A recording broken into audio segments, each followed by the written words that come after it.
Bismillahirrahmanirrahim. Assalamualaikum warahmatullahi wabarakatuh. Alhamdulillahilladzi arsala rasulahu bil huda wa dinil haqq liyudhhirahu 'alad dini kullihi wa kafa billahi syahida. Asyhadu an la ilaha illallah wahdahu la syarikalah wa asyhadu anna Muhammadan 'abduhu wa rasuluh alladzi la nabiyya ba'da. Puji syukur kepada Allah Subhanahu wa taala, semoga kita senantiasa dalam lindungannya dan kita mendapatkan syafaat dari Rasulnya, yaitu Nabi Muhammad Rasulullah sallallahu alaihi wasallam.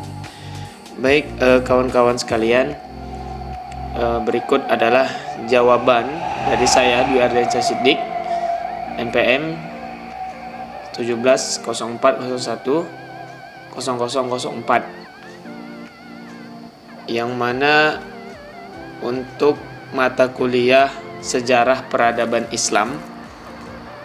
Di sini ada 5 soal.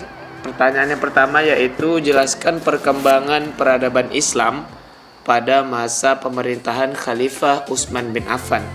Dan jawaban saya adalah perkembangan peradaban Islam pada masa pemerintahan Khalifah Utsman bin Affan yang paling menonjol adalah telah adanya modifikasi Al-Quran dan juga serta pembelajaran cara membaca dan hukum-hukum tajwid di dalam Al-Quran. Maka sedangkan kondisi masyarakat muslim ketika Khalifah Utsman bin Affan itu memerintah lebih kurang 2 tahun, itu juga dapat dikatakan mencapai kemakmuran, karena di kala itu masyarakat muslim di bawah pimpinan Utsman bin Affan semuanya makmur dan keadaan ekonomi maju serta keadaan sosial juga baik.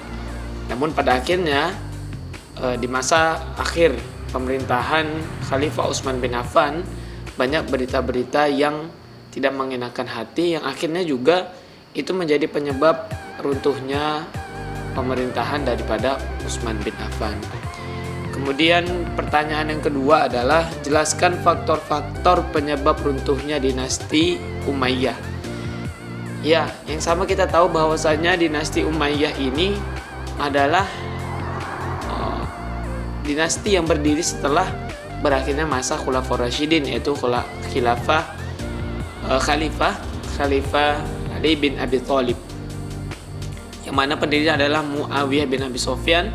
Dengan segala propaganda politik yang dilakukan oleh Muawiyah, akhirnya berdirilah dinasti Umayyah, yang itu juga menjadi catatan sejarah yang penting bagi kita seluruh umat muslim untuk mengetahuinya, bahwasanya dinasti Umayyah ini adalah dinasti yang juga melakukan ekspansi perluasan wilayah sehingga Islam dapat bertahan hingga saat ini.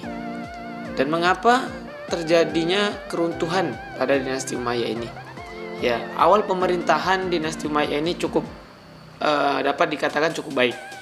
Namun di akhir-akhir pemerintahan dinasti Umayyah ini sudah sangat menyeleweng, karena keluarga-keluarga kerajaan hanya fokus pada bagaimana mereka dapat meneruskan titah atau jabatan sebagai khalifah atau raja ketika itu. Dan dalam catatan sejarah, khalifah terakhir dari dinasti Umayyah itu sudah sangat sewenang-wenang, yang akhirnya itu menjadi titik kelemahan dari dinasti Umayyah ini. Dan kemudian faktor yang kedua, tadi faktor yang pertama, dan faktor yang kedua adalah berhasilnya propaganda yang dilakukan oleh pelopor pergerakan dinasti Abbasiyah. Itu ada Abu Muslim Al-Khurasani dan Abbas, yang kala itu juga menginginkan keruntuhan daripada dinasti Umayyah. Kemudian pertanyaan yang ketiga adalah jelaskan perkembangan peradaban Islam pada masa dinasti Bani Abbasiyah. Ya, sama kita tahu bahwasanya dinasti Abbasiyah ini adalah dinasti yang pernah membawa Islam pada masa kejayaan, pada masa keemasan, itu tepatnya pada Khalifah Harun Ar-Rasyid. Ya, ketika itu Islam itu sudah mencapai kepada puncak kejayaan. Ya, di mana dari segi pendidikan Islam sudah maju, dari ekonomi sudah maju, dari ilmu pengetahuan sudah maju, teknologi sudah maju, ya, astronomi juga sudah maju. Maka semua ini telah terpenuhi.